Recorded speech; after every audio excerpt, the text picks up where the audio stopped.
आगे बढ़ते हैं। मुल्क भर में कोरोना मरीजों की तादाद में तेजी से इजाफा देखने को मिल रहा है। सिर्फ एक हफ्ते हैं 6 से ज्यादा कोरोना के मामले सामने आए हैं। आपको बता दें कि एक्सपर्ट का मानना है कि तीसरी लहर शुरू हो चुकी है। सिर्फ एक दिन में 37,000 से ज्यादा मामले सामने आ रहे हैं। ओमिक्रॉन मरीजों की तादाद भी 2,000 के पार है।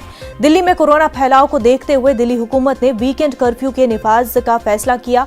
हफ्ता और इतवार के दिन सख्त जवाबित नाफिज रहेंगे।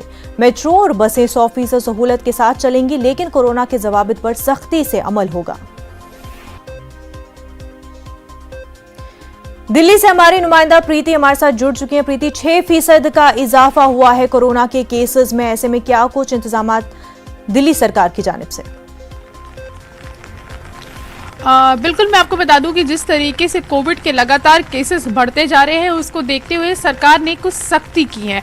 सरकार ने नई गाइडलाइंस तैयार की हैं और उन्होंने कहा है कि जो वीकेंड कर्फ्यू जिस तरीके से लगाया गया है, दिल्ली में सैटरडे और संडे को वीकेंड कर्फ्यू लगाया गया है, लेकिन फल और सब्जी की जो दुकानें हैं वो सिर्फ खुली रहेंगी। बाकी पूरी तरीके से दिल्ली जो है वो सैटरडे संडे को बंद रहेगा। और साथ ही मास्क, सैनिटाइज करना, 2 गज की दूरी, ये सब चीज़ें जो हैं, जो कोविड प्रोटोकॉल है, जो पहले से भी हमें नियमों का पालन करना चाहिए था, इसको लेकर और ज़्यादा सख्ती बढ़ा दी गई है। साथ ही सरकार ने ये भी कहा है कि अगर लोग मास्क का प्रयोग नहीं करते हैं तो जिस तरीके से चालान राशि जो है पहले 2,000 रुपये थी, अब अगर लोग इसका पालन नहीं करते तो इस राशि को भी बढ़ाने पर विचार किया जा सकता है। जो लोग मास्क का प्रयोग नहीं करेंगे तो इस राशि को भी बढ़ाया जा सकता है। और साथ ही जिस तरीके से कोविड के लगातार केसेस बढ़ते जा रहे हैं, अस्पतालों की अगर मैं बात करूं तो अस्पतालों में किस तरीके से वार्ड बढ़ाए गए हैं, तो मैं बताऊं कि दिल्ली के RML अस्पताल में कोविड का एक नया वार्ड बना दिया गया है।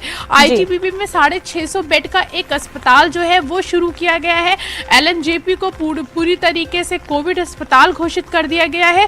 और साथ ही दिल्ली के जितने भी दिल्ली सरकार और केंद्र सरकार के जितने भी सरकारी अस्पताल हैं, उन सभी जगह पे जो एक वार्ड है उनको कोविड मरीजों के लिए रिजर्व कर दिया गया है। जो कोविड के जो चेयरमैन हैं ICMR के डॉक्टर NK अरोड़ा, कल उन्होंने एक बड़ा बयान दिया था। उन्होंने कहा था कि भारत में तीसरी लहर जो है वो आ चुकी है।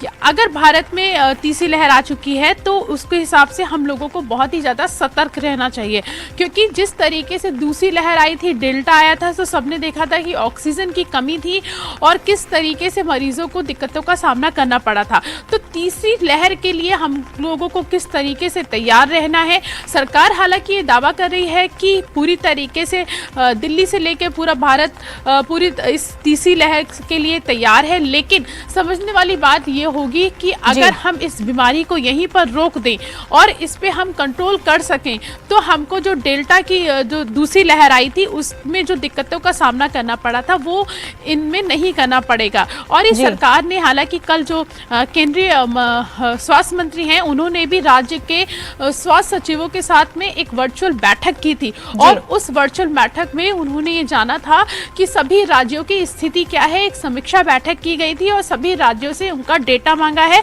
कि किस तरीके से उनके यहाँ जो केसेस हैं वो लगातार बढ़ रहे हैं और उनके यहाँ अस्पतालों की क्या व्यवस्था की गई है, किसी चीज़ की कमी तो नहीं है, ऑक्सीजन पर्याप्त मात्रा में है कि नहीं है, दवाइयाँ पर्याप्त मात्रा में हैं कि नहीं है। तो इसको लेकर एक समीक्षा बैठक की गई थी। हालांकि सभी लोग ये कह रहे हैं, सभी राज्य कह रहे हैं कि हम तीसरी लहर से लड़ने के लिए तैयार हैं। हमारे यहाँ राज्यों में पूरी तरीके से इंतजाम किए गए हैं, लेकिन हम तीसरी लहर हो या कोविड का जो नया वेरिएंट है उससे बचने की अगर हम बात करें तो हम उससे तभी बच सकते हैं जब लोग खुद से अवेयर होंगे। अगर बिल्कुल, लोगों का अवेयर होना काफी ज्यादा जरूरी है। लोगों का गाइडलाइन को फॉलो करना ज्यादा जरूरी है, क्योंकि एक हफ्ते में 6% से ज्यादा कोरोना के केसेस सामने आए हैं। प्रीति,